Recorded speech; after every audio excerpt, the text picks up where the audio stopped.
So what happens if you stop eating sugar for 1 month? Let's find out.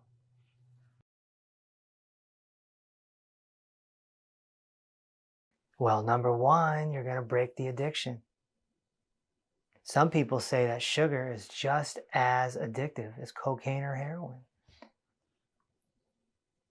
So you see, when you eat a lot of sugar, there is a hormone that comes out and pushes the sugars down. And this can create a low blood sugar situation. And when you have low blood sugar, you crave more sugar because you constantly need the sugar as like an energy source. Right? Have you ever had low blood sugar? You know what it's like? It's kind of woozy. You get into a bad mood. You need something to bring it up. And you have a yo-yo effect going on where you're up and down, and it becomes very much like an addiction. So if you get off sugar for a month, that's going to be neutralized.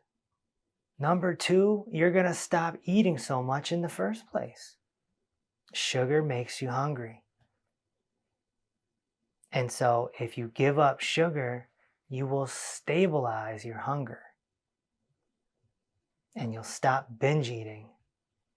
Number three, you're probably going to have less fatigue. Why? Because after a meal, your sugar goes up and then it's going to come crashing down at some point.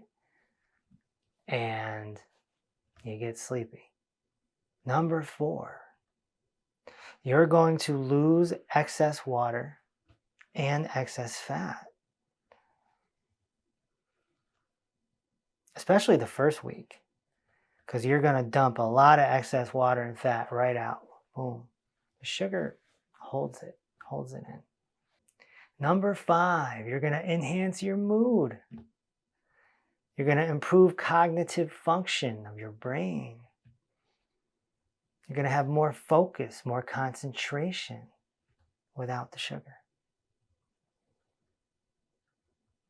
Number six, your skin is going to look much better.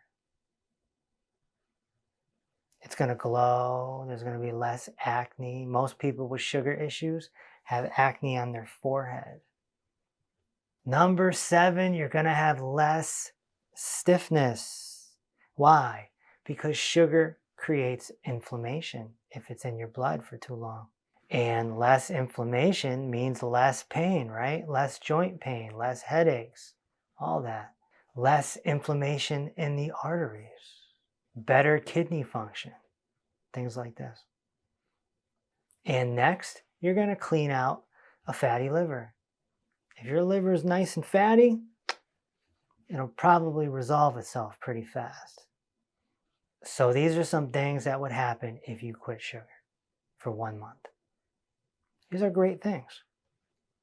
So here's the deal with sugar. It's not necessarily the sugar that's causing the problems. It's the nutritional deficiency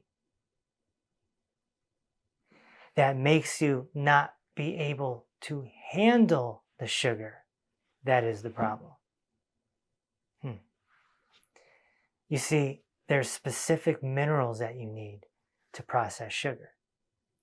And if you're low in those minerals, you can't handle the sugar.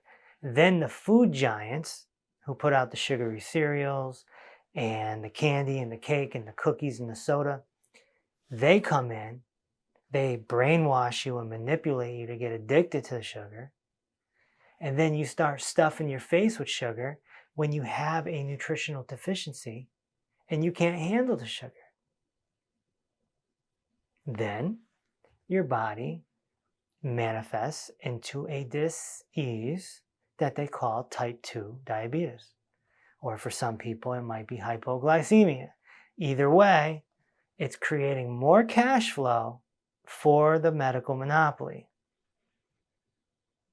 All because of nutritional deficiency. So I'm not saying that sugar is your friend, but it's not your enemy either. That's why we don't have it a part of the poor four foods, right?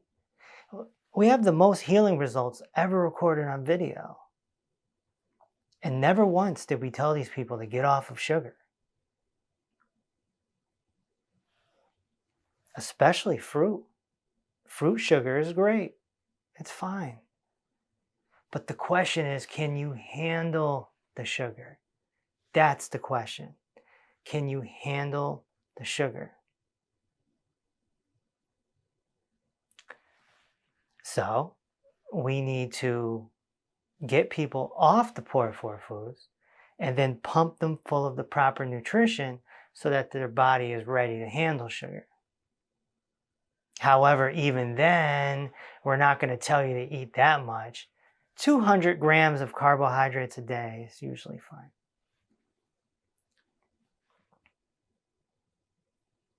I never like to see people over 300 grams of carbohydrates a day. And 200 is probably the happy spot.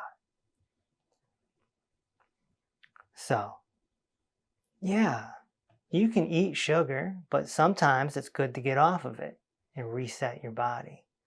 If somebody went sugar-free for 1 month and achieved these benefits that I talked about, I think that's a great idea. But it doesn't mean that you have to be off of sugar for the rest of your life. Have an apple, have some mangoes, have a watermelon. It's okay. If you want to learn more, go to drkevinreese.com. There's a whole educational library there, and you can look through all of our case studies and see all the people healing.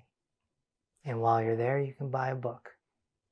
So I'll see you there, and I'll talk to you soon.